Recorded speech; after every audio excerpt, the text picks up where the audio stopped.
Halo semuanya, Assalamualaikum warahmatullahi wabarakatuh. Selamat datang di channel Pak Guru Tik.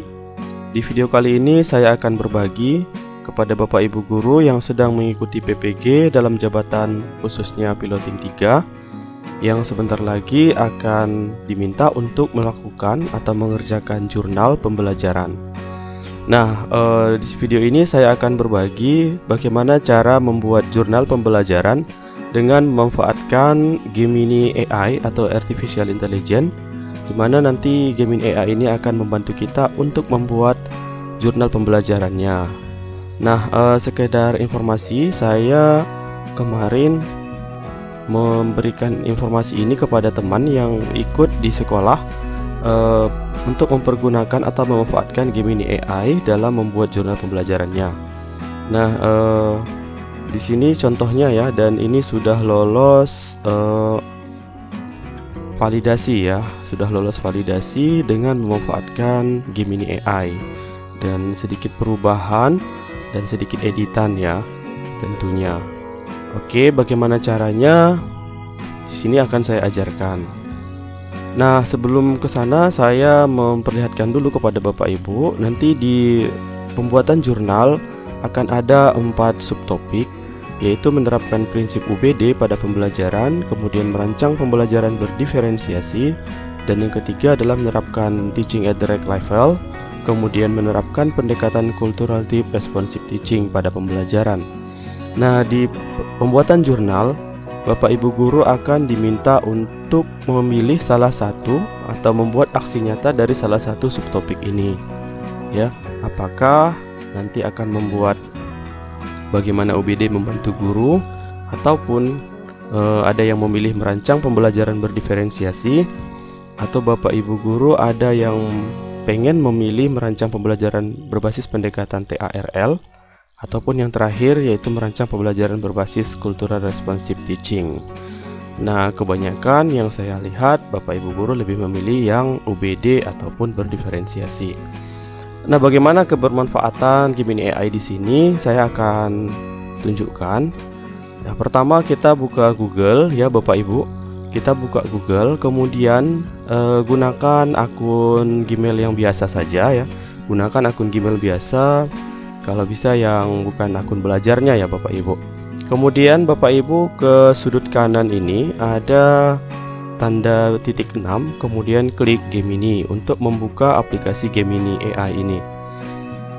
Nah, AI Gemini ini adalah kecerdasan buatan yang dapat membantu kita. Oke, dari contoh-contoh yang ada di internet yang sudah banyak, itu kita misalkan ya, kita akan mengambil topik tentang understanding by design. Bagaimana understanding by design ini? Oke, berarti kita akan buatnya di Microsoft Word ya Bapak Ibu. Tentunya harus sambil buka Microsoft Word. Kemudian di sini kita buat judulnya ya, Understanding by Design gitu. Understanding by Design. Oke, selanjutnya Bapak Ibu, mungkin yang pertama adalah pembuatan pengertiannya. Maka di sini kita ketikkan saja perintah ke Gemini AI ini, yaitu contoh ya, buatkan saya pengertian dari prinsip pembelajaran Understanding by Design. Oke, ya, kemudian kita enter saja.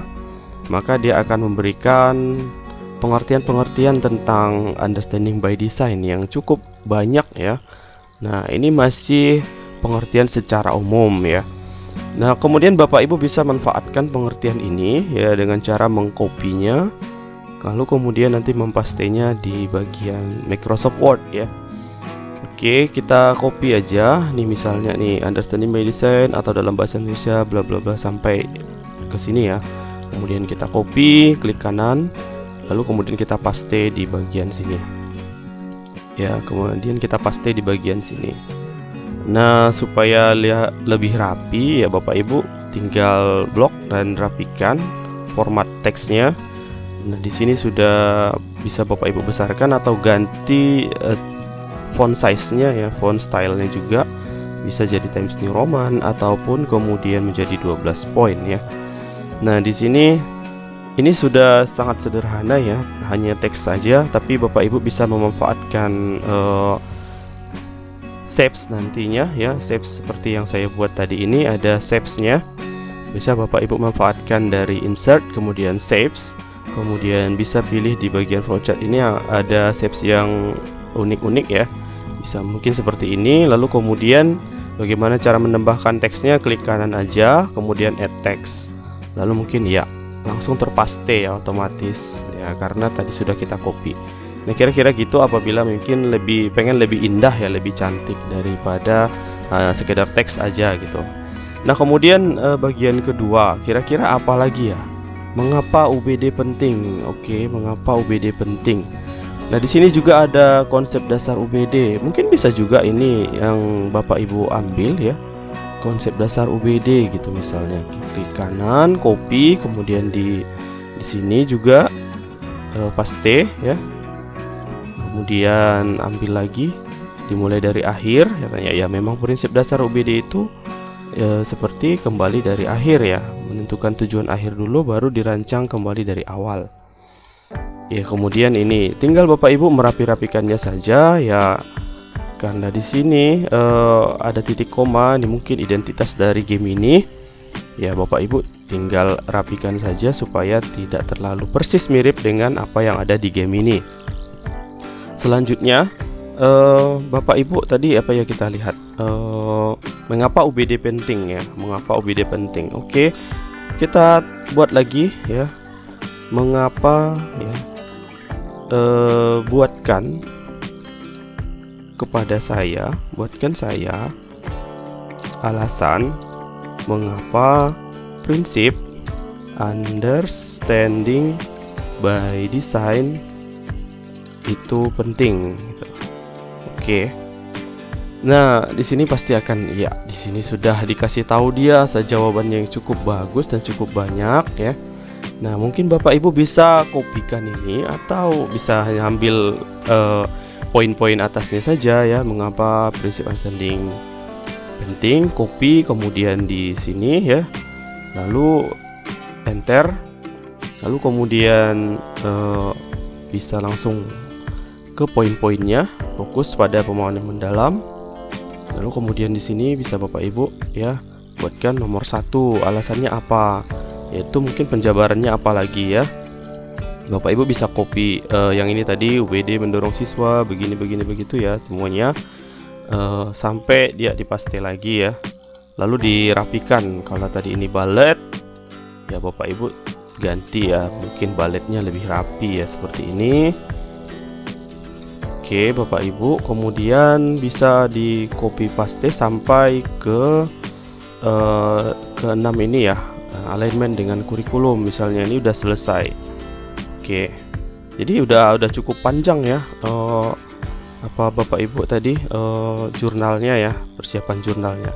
Karena jurnal ini ibaratnya seperti apa yang kita ketahui ya, apa yang membuat rangkuman dari apa yang kita baca dari modul-modul ataupun topik-topik yang ada di proses sertifikasi ini.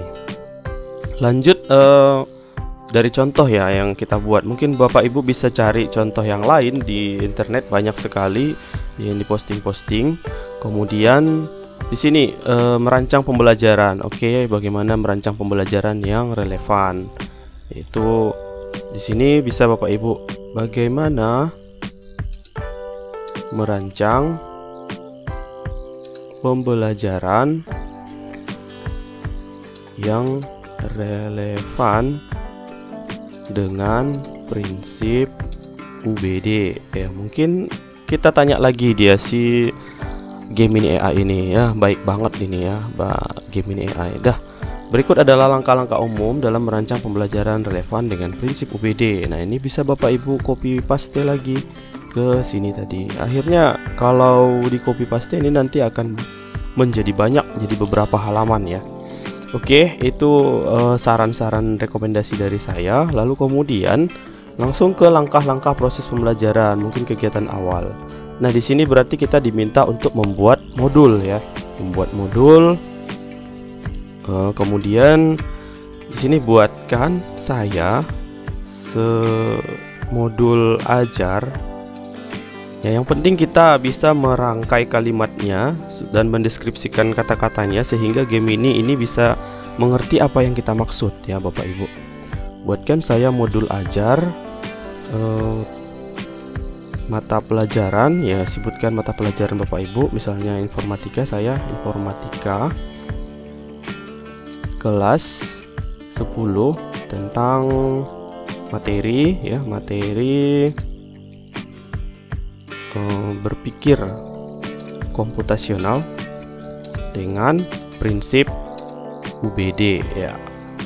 Usahakan sedetail mungkin ya Bapak Ibu. Nah, di sini sudah modul ajar informatika berpikir komputasional dengan prinsip UBD. Nah, Bapak Ibu mungkin bisa copy ini lalu kemudian bisa paste ke sini ya. Seperti halnya yang ini bagian langkah-langkah proses pembelajaran. Bahkan sampai dengan refleksi pun ya Bapak Ibu, ataupun mungkin Bapak Ibu susah mengarang umpan balik ya, atau Bapak Ibu minta tolong sama temannya, bagaimana cara membuat umpan balik ya, Bapak Ibu nggak ngerti juga gimana cara temannya, pokoknya tanggapin aja seperti itu kepada teman-temannya. Nah, mungkin Bapak Ibu bisa karang di sini atau tanya di Gemini AI supaya nanti temannya menuliskannya ya untuk refleksi tindak lanjut gitu.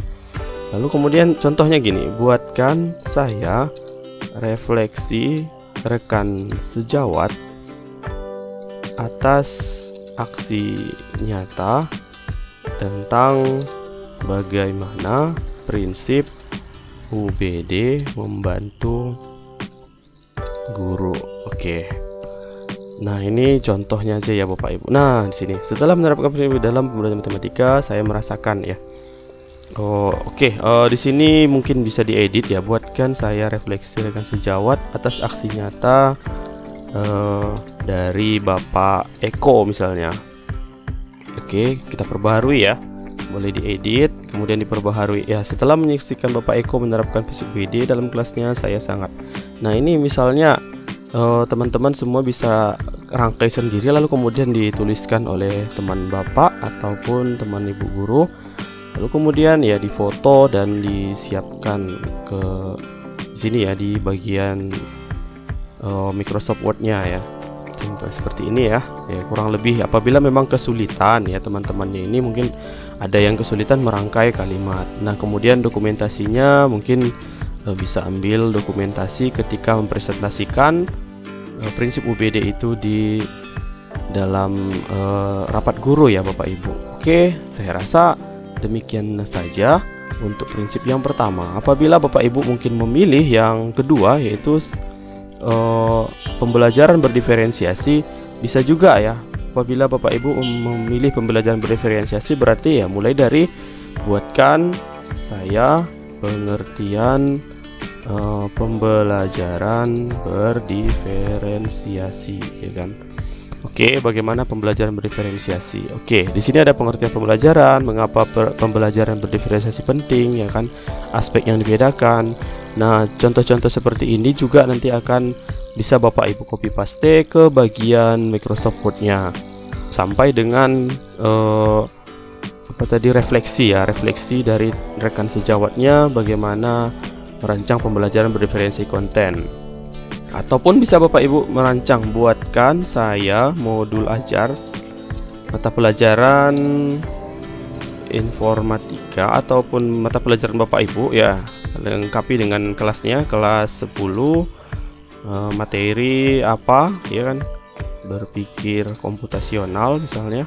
Nah, sebutkan materinya dengan prinsip ya, dengan prinsip pembelajaran berdiferensiasi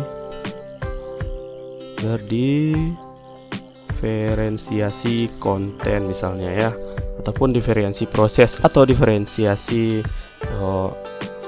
konten ya Bapak Ibu. Nah, di sini sudah dikasih tahu ya bagaimana berdiferensiasinya ya. Nanti Bapak Ibu bisa ambil copy paste, kemudian edit-edit sedikit ya, dirapi-rapikan lah agar tidak persis sama dengan yang dikasih Gemini. Insya Allah saya yakin itu bakal tervalidasi. Oke, demikian saja tutorial untuk membuat jurnal pembelajaran PPG dalam jabatan tahun 2024 dengan memanfaatkan Gemini AI. Mudah-mudahan Bapak Ibu sukses semuanya. Terima kasih, jangan lupa like, komen, dan subscribe. Assalamualaikum warahmatullahi wabarakatuh.